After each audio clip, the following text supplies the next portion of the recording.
এবার কি টনক নড়ল আওয়ামী লীগের?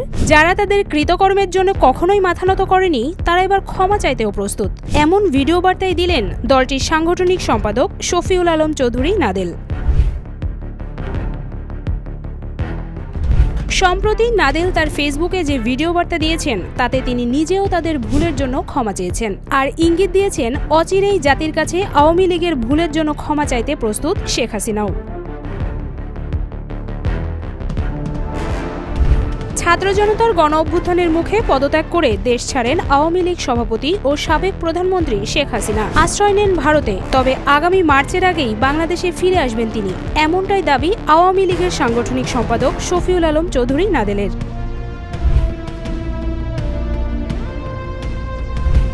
বুধবার গভীর রাতে দেয়া ৮ মিনিট ৫০ সেকেন্ডের এক ভিডিও বার্তায় এ তথ্য জানান তিনি।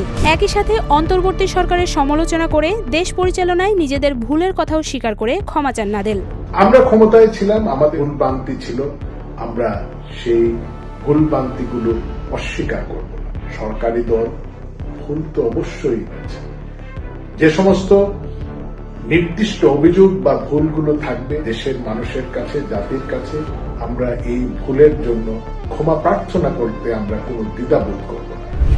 শফিউল আলম চৌধুরী নাদেল সিলেট মৌলভীবাজার ২ আসনের সাবেক এমপি এবং আওয়ামী লীগের সাংগঠনিক সম্পাদক ছিলেন। বর্তমানে তিনি ভারতের পশ্চিমবঙ্গে অবস্থান করছেন বলে জানা গেছে। সেখানে বসে দলের শীর্ষ পর্যায়ের নেতাদের সঙ্গে নাদেল নিয়মিত যোগাযোগ করছেন বলে নিশ্চিত করেছে আওয়ামী লীগের একটি সূত্র। আর এ কারণেই নাদেলের এই বার্তাকে দলীয়ভাবে গুরুত্ব দিয়ে দেখা হচ্ছে। নাদেল তার নিজের ফেসবুক অ্যাকাউন্টে এক ভিডিও বার্তার সারসংক্ষেপ হিসেবে শেখ হাসিনার দেশে ফেরার বিষয়টিও উল্লেখ করেন।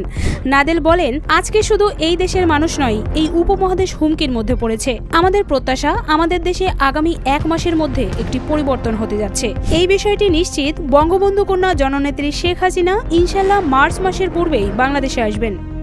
আগামী ১ মাসের মধ্যেই একটি পরিবর্তন হতে যাচ্ছে এবং এই বিষয়টা নিশ্চিত, বঙ্গবন্ধু কন্যা জননেত্রী শেখ হাসিনা ইনশাআল্লাহ মার্চ মাসের পূর্বেই বাংলাদেশে আসবে।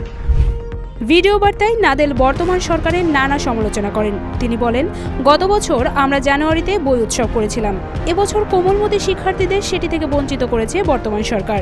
জানুয়ারির প্রথম দিনে, প্রথম সপ্তাহে গত বছর আমরা বই উৎসব করেছিলাম।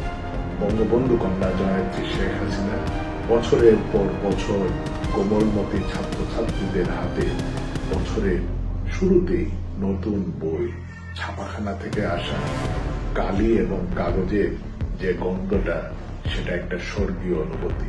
সেই অনুভূতি থেকে অবৈধ ইউনূস সরকার লক্ষ লক্ষ ছাত্রছাত্রীদেরকে বঞ্চিত করেছে।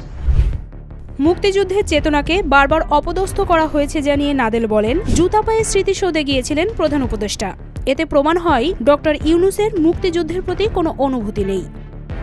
জুতা পায়ে স্মৃতিসৌধে এই অবৈধ প্রধান উপদেষ্টা সে গিয়েছিলেন, এর থেকেই প্রমাণ দেশের মুক্তিযুদ্ধ এবং মুক্তিযুদ্ধের চেতনার প্রতি তার সামান্যতম কোনো আবেগ বা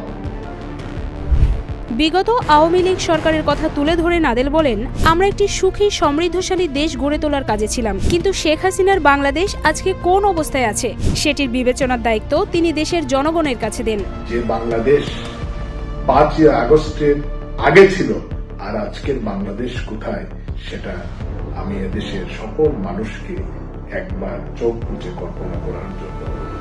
আওয়ামী লীগ সরকার অতীতে যেসব ভুল করেছে সেসবের জন্য ক্ষমা চাইতে ভুল করবে না বলেও তার বক্তব্যে উল্লেখ করেন।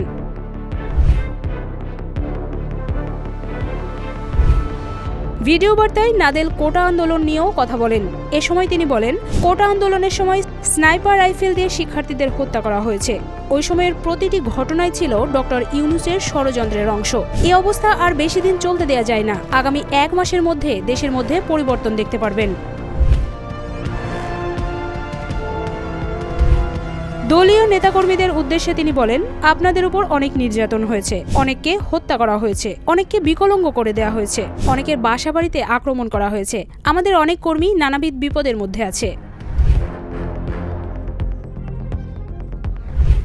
আমরা আমাদের কর্মীদের খবর ঠিকমতো নিতে পারিনি। এসবের জন্য দলের নেতাকর্মীদের কাছে দুঃখ প্রকাশ করে বলেন, প্রেক্ষাপটের কারণে আমরা আমাদের নেতাদের পাশে দাঁড়াতে পারিনি, এজন্য আমরা দুঃখিত ও লজ্জিত। নেতাকর্মীদের ধৈর্য ধরার আহ্বান জানান তিনি।